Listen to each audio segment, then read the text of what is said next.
तो उसका नतीजा ये निकला है कि अब फाइनली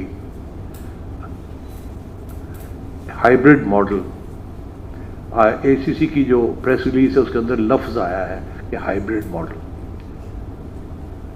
तो मैं समझता हूँ ये हमारी बड़ी विक्ट्री है ये किस्म की, कि एटलीस्ट मान तो गए हैं कि हाइब्रिड मॉडल चल सकता है और चलना भी चाहिए।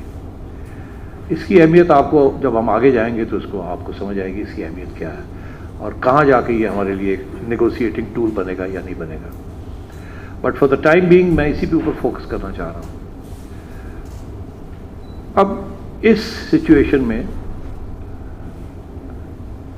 उन लोगों की कोशिश थी कि वर्ल्ड कप को लिंक किया जाए इसके साथ। मतलब ये कि आप खेलेंगे इंडिया में कि नहीं खेलेंगे, और वो एक लेके बैठे हुए थे कि पहले वो आप बताएं हमें, फिर हम इधर आएंगे एशिया कप के साथ। तो वो भी एक मसला था कि उनको अलग रखना, क्योंकि हमें क्या पता वर्ल्ड कप जब होगा तो यहाँ कौन सी हुकूमत होगी, क्या हुकूमत पाकिस्तान का मौक़िफ़ होगा। ये फैसले जो है सिक्योरिटी रिलेटेड फैसले, ये तो ऑस्ट्रेलिया भी करता है, ह्यूमन राइट्स के ऊपर करता है, इंडिया सिक्योरिटी इश्यूज़ के ऊपर करता है, हम भी कर सकते हैं क्योंकि हमारे भी सिक्योरिटी इश्यूज़ हैं। 2016 में आपको याद होगा हमने वेन्यूज़ चेंज करवाए थे एंड सो ऑन। तो उनको अलग रखा, बड़ी प्रेशर था उसके कि इनको जोड़े। अगर हम यहाँ कुछ मैचेस आपको देते हैं तो फिर आपको इंडिया में आके खेलना पड़ेगा, यहाँ तक कि जी अहमदाबाद में खेलना पड़ेगा, फलानी जगह खेलना पड़ेगा ये। और वो प्रोपेगेंडा इंडियन मीडिया में चल रहा था, उसको भी रखना था दूर। तो खैर अब हम यहाँ पहुँचे हैं कि 15 साल के बाद एक मल्टीलैटरल इवेंट यहाँ होने जा रहा है। आखिरी मेरे ख्याल 2008 में था।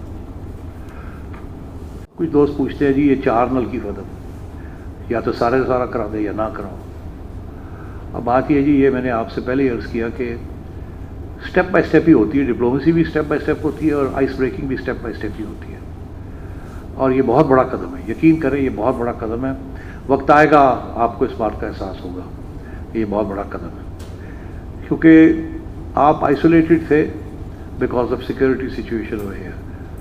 और वो दिन है और आज का दिन है कि सारी मेजर टीम्स भी यहाँ से हो चुकी हैं और अब मल्टीलैटरल इवेंट भी होने जा रहा है। यकीनी तौर पे ये जो 4 मैचेस हैं या शायद 5वां भी हो जाए, अभी डिस्कशंस जारी है। इसमें से 2 मैचेस पाकिस्तान के अपनी टीम खेलेगी, बाकी 2 या 3 दूसरी टीम्स खेलेंगी। अभी हमने ये तय नहीं कर पाया कि किस वेन्यू में यहाँ होंगे, मगर जो शेड्यूल है वो वर्कआउट किया जा रहा है।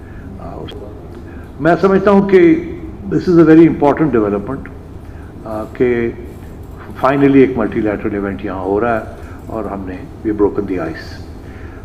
बहुत से सवाल होंगे आपके पास एशिया कप के ऊपर, ज़रा पहले उसको टैकल कर लेते हैं। कुछ चीज़ रह तो नहीं गई थी? हाँ जी, ये तो पहले ही इनको सब पता होता है हर चीज़। सर, हाइब्रिड मॉडल का जो कॉन्सेप्ट आपने शुरू से स्टार्ट करा था, वो आपने कहा था वर्ल्ड कप को हमें देखते हुए करना है, कि हमें वहाँ जाना है कि नहीं जाना, सोल्यूशन उस तरफ जा रहा था। अभी जो नज़र आ रहा है सब कुछ तो आपने इंडिया को फ़ायदा दे दिया कि इंडिया को नहीं, यहाँ पे नहीं आना, इंडिया की बात मानी गई। आपको यूएई में खेलना था, आप यूएई में नहीं खेल रहे, आप श्रीलंका चले गए, because against the wish of PCB सब कुछ होता जा रहा है। थोड़ा समझने में बड़ा मुश्किल हो रही है कि आपकी सक्सेस किस तरह है इस पूरे सिनेरियो में, जिसपे इंडिया यहाँ पे नहीं आ रहा और हम हर बात उनकी मानते हुए जा रहे हैं। कौन सी बात उनकी हमने मानी है? वो तो नहीं आ रहे, वो तो 15 साल से नहीं आ रहे, तो वो तो कोई नई बात नहीं है, मानी या ना मानी। जहाँ तक ये है कि जी हमें क्या मिला, मैंने अभी आपको एक्सप्लेन किया। वो तो एक मैच भी देने के लिए तैयार नहीं थे और आपके पास ऑप्शन यही था कि आप बॉयकॉट करते। अभी मैंने आपको बताया कि उसके साथ उसकी इम्प्लीकेशंस क्या थे, और उन्होंने भी अपना एग्जाम्पल दिया था कि 2018 में उन्होंने भी उठ के चले गए थे दुबई खेलने के लिए।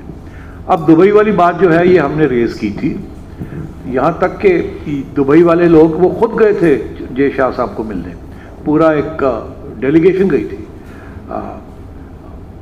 खालिद ज़रूरी साहब और उनके साथ लोग गए थे कन्विंस करने के लिए उनको कि यूएई में खेलें। हमारा तो इंटरेस्ट था कि यूएई में खेलें, बिकॉज हमें गेट रिसीट ज़्यादा मिलती हैं वहाँ, मगर वो भी नहीं कन्विंस कर सके उनको। और इशू यही था जी कि 41 डिग्रीज में हम कैसे खेलेंगे, 42 डिग्रीज में कैसे खेलेंगे। तो अब इसमें T20 होते तो चलो शायद बात मान भी लेते, 1 day 50 overs, 1 match after the other match, तो इसलिए आई थिंक यूएई को उन्होंने नहीं माना। तो ये this is the only answer I can give you that it was a very tough.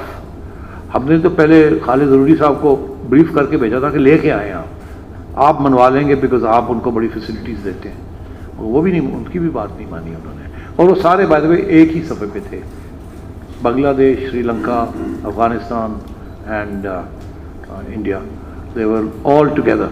हर फैसला जो है वो जय शाह साहब ही अनाउंस करते थे और this gentleman would say yes we agree, same page.